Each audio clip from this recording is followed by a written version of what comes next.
I can rationalize confusion because there's just so much now. There's the choices I could make. I don't even know what it's telling me. And I'm supposed to make some rational decisions about that? What would I do if I wasn't afraid? This is one that I've asked myself before. Which decision feels like relief, even if it's scary? They're talking about that they don't have the trust in themselves to be able to do that. And Right. either I fear for you because I care about you, or who the hell do you think you are? Welcome back to Unapologetic Rabble-Rousers. I'm DocShellie. And I'm Carla Lewis. How about a follow-up to what we just did in the last episode? And I think we're going to have a lot of fun with this because No, I really do. I mean, you have fun. we should have fun sometimes. But how's this for fun? Confusion is fear in disguise. And why is that relevant right now, DocShellie? Well, in our last episode, we talked about signs. Maybe you got one. Maybe you got 5, 10, 15. Who knows? You got a lot. But you're still stuck. It still feels muddy. Yeah. It feels like walking through the fog.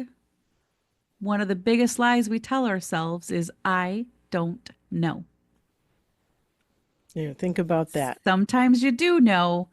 You're confused. You're not confused. You're scared. So we think about that for a minute. That's pretty powerful. I think the notion of recognizing, first off, that that's a possibility. That no, it's not that I don't know. It's that deep down inside, I think I do know. And I'm actually interested in using I don't know as an excuse to ignore what it is that I really do know. But think about the phrases that you hear. Okay. When we think about confusion, Mhm. is fear wearing a disguise? hmm I'm still trying to figure it out. I need more time. I don't want to make the wrong choice. I don't even know where to start. I don't know where to start. That is confusion, not fear. And yet, And yet, the fear that is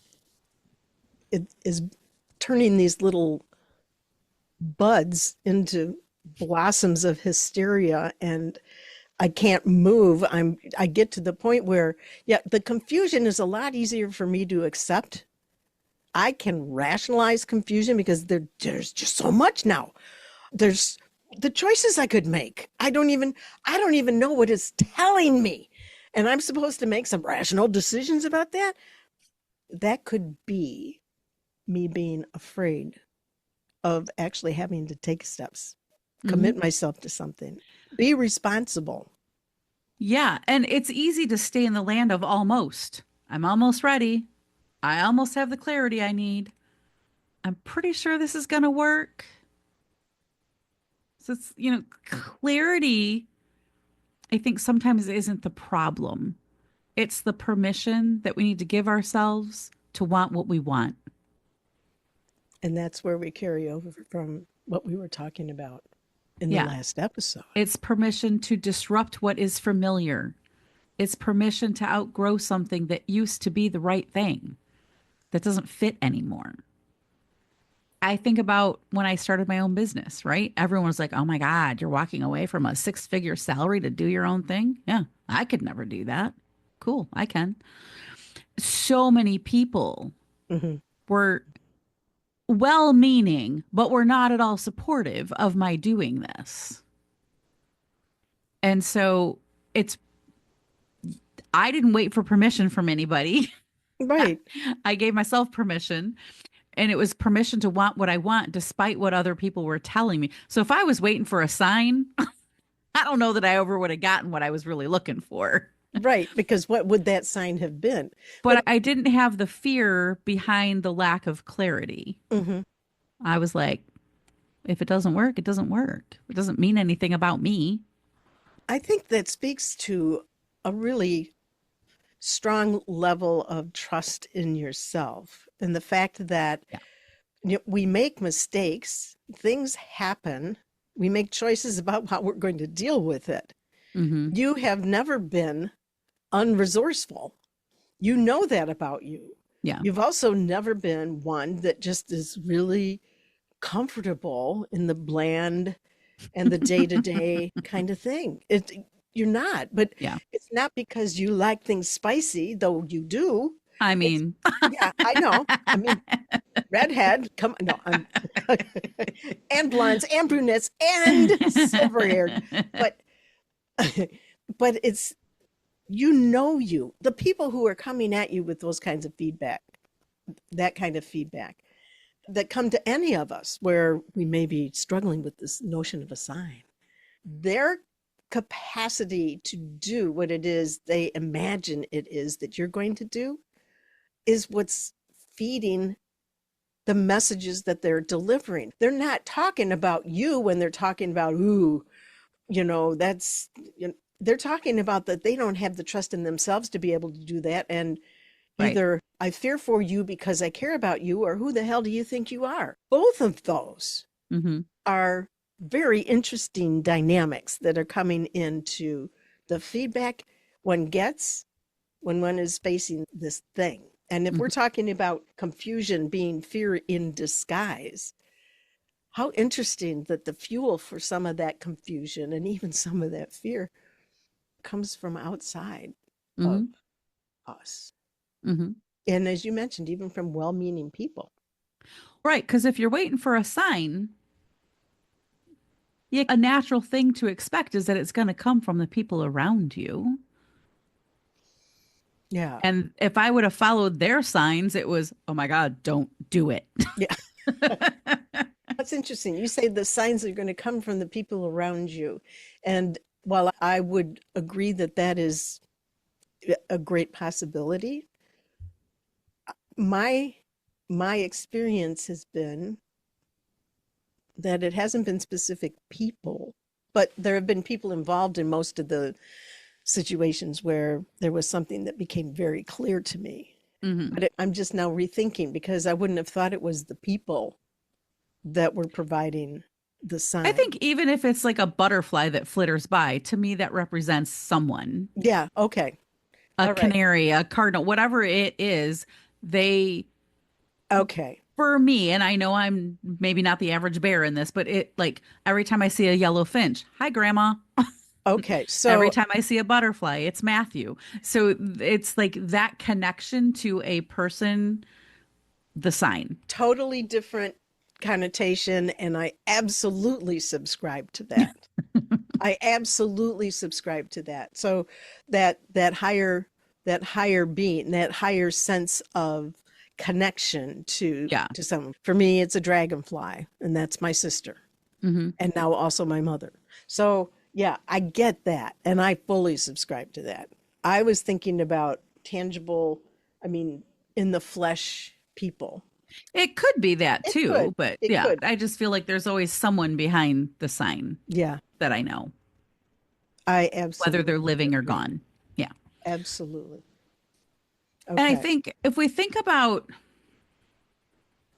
I think, and switching gears here a little bit, but if we think about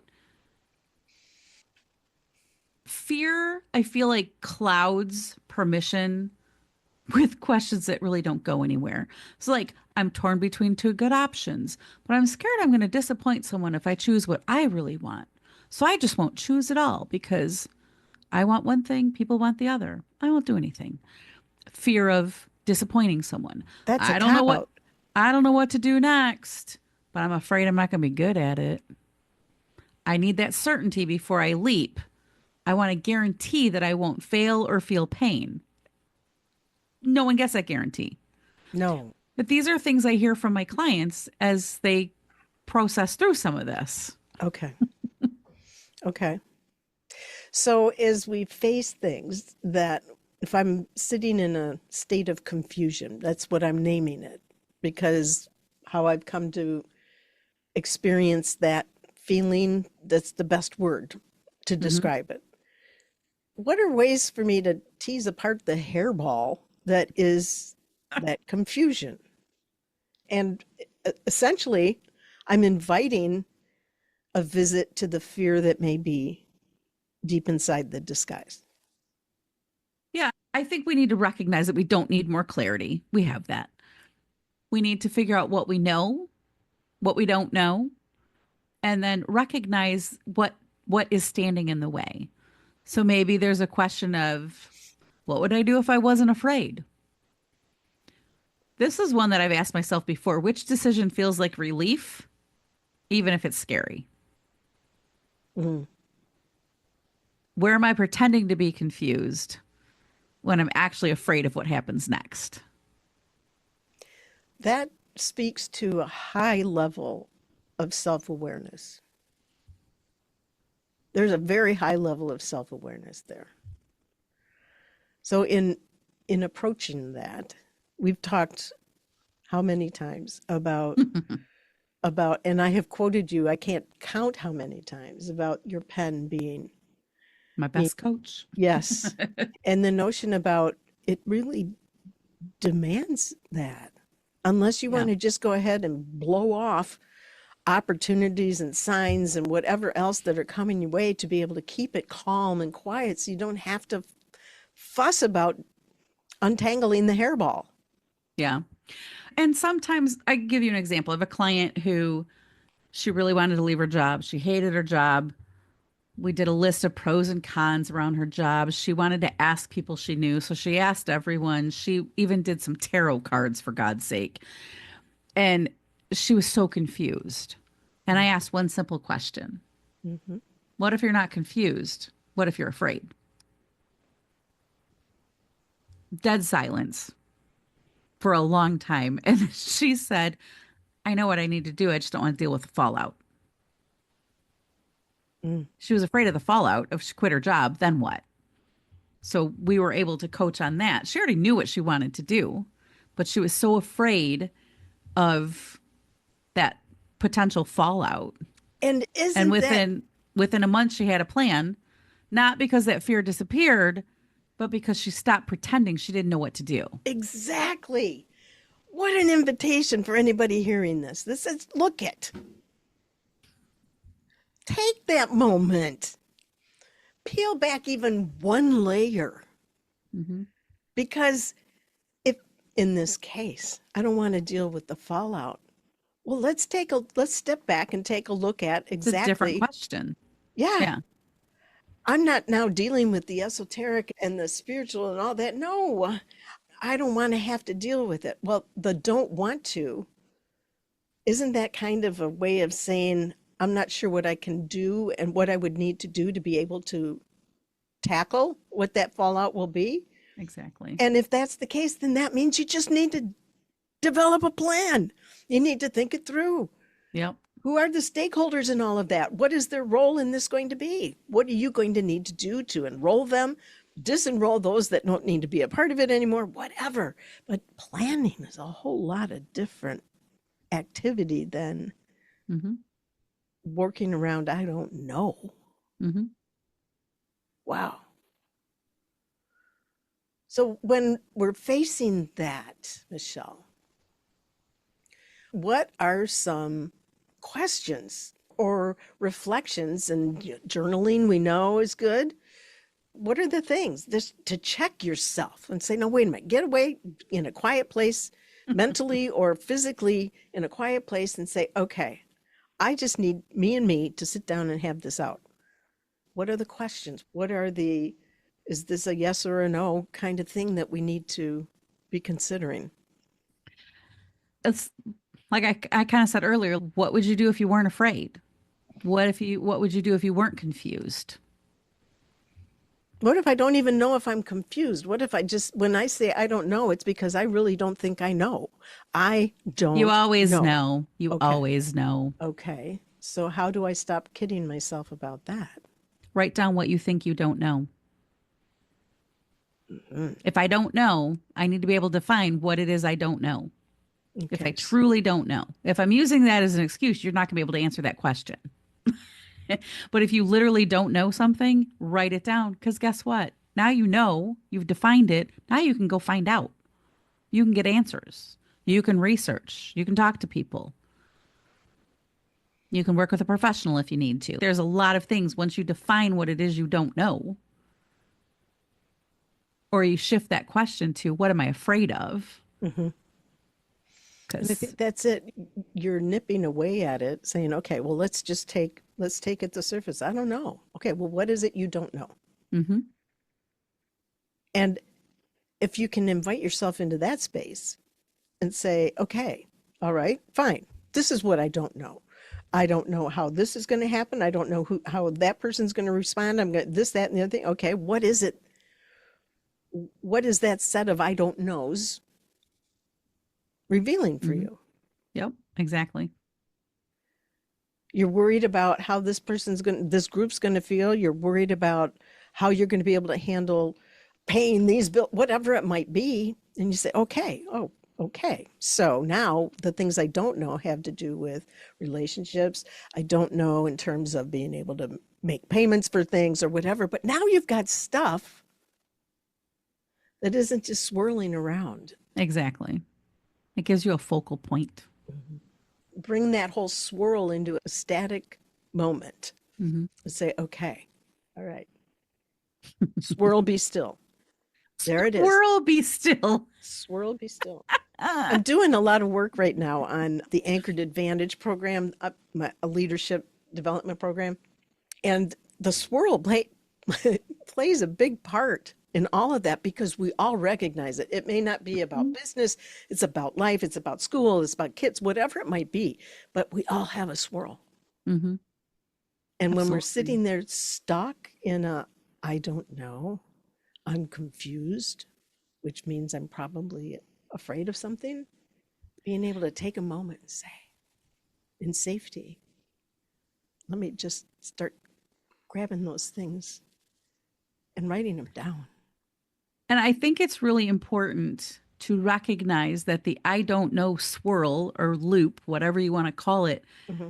it is your brain protecting yourself. It is not weakness.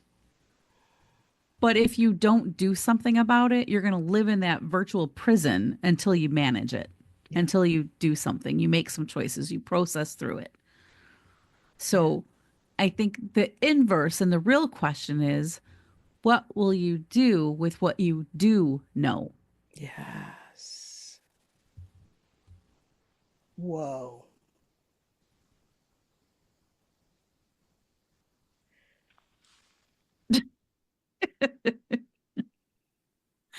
Thanks for tuning in to Unapologetic Rabble-Rousers. We would love for you to share your experiences. Of course, share the episode if this landed for you. And we will be back next week with some more bold, honest, maybe even some messy truths for you. I'm Carla Lewis. I'm DocShellie. We'll see you next time. I think it's really important to recognize that the I don't know swirl, it is your brain protecting yourself. It is not weakness. But if you don't do something about it, you're going to live in that virtual prison until you manage it, until you do something. You make some choices, you process through it. So I think the inverse and the real question is, what will you do with what you do know?